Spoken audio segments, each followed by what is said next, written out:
Esse vídeo foi feito de última hora sobre as eleições de 2018.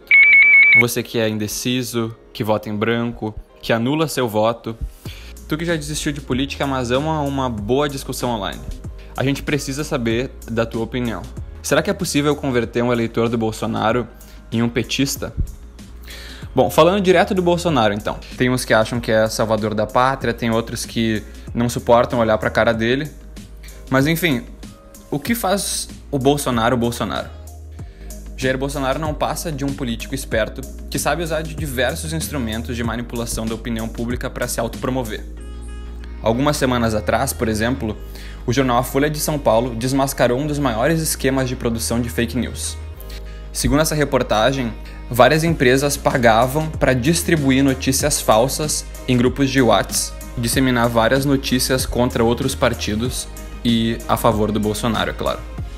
Acontece que as fake news mais famosas, como o kit gay e a possibilidade de fraude eleitoral pelo uso da urna eletrônica, também foram desmentidas, inclusive pelo próprio TSE.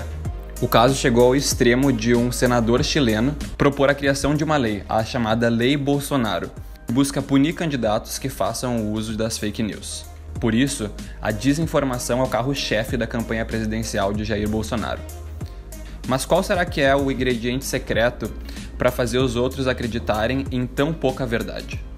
Primeiro, quem sabe a gente tenta lembrar das últimas propostas e dos projetos dele. Bom, talvez seja bem difícil, já que o candidato se absteve da maior parte dos últimos debates eleitorais. E mais, já que ao longo de todos os seus 26 anos na política, ele só conseguiu aprovar 2 dos seus 172 projetos. Ou seja, não são as propostas de Bolsonaro que vão fazer com que ele seja eleito. Quem provavelmente vai ganhar essa eleição é o medo. Um pouco até que faz sentido. Todo mundo tem medo da violência urbana, do desemprego e daquilo que de alguma maneira desafia quem a gente é ou o que a gente pensa. O que acontece é que Jair Bolsonaro propõe respostas simples e diretas para problemas que são muito complexos. Não são armas, não é diminuição de direitos e não é o preconceito que vão solucionar esses problemas. A gente não pode deixar que o medo traga à tona todo o ódio e o preconceito. Por isso, para quem me ouve, está sentindo muita raiva, o coração agitado, vontade de escrever vários comentários ofensivos, é melhor, desligar o computador, esquentar um chá e praticar yoga. Todo mundo pode fazer a discussão melhorar, mas a gente tem que saber conversar primeiro. Então, se você é um desses que está disposto a conversar, debater, etc., a gente pode pensar junto, qual é a solução para isso? Bom, esse daqui é um vídeo enviesado.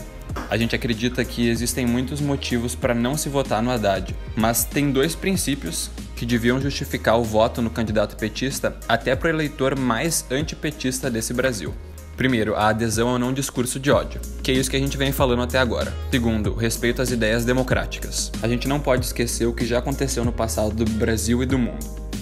Hitler e Mussolini, por exemplo, foram eleitos pelo voto popular.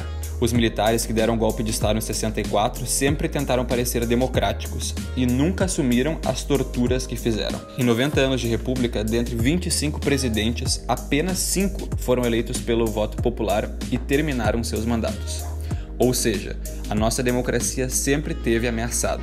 Como então confiar em um candidato que se diz da nova política, sendo que ele mesmo, em 2010, votou pelo aumento salarial de 61% dos deputados e sendo que a sua trajetória política perpassa diversos partidos envolvidos com corrupção? Bom, e por que a gente acha que o Haddad é diferente? A gente tem que olhar um pouco para a trajetória dele para entender. Depois fez mestrado em economia e hoje em dia é doutor em filosofia.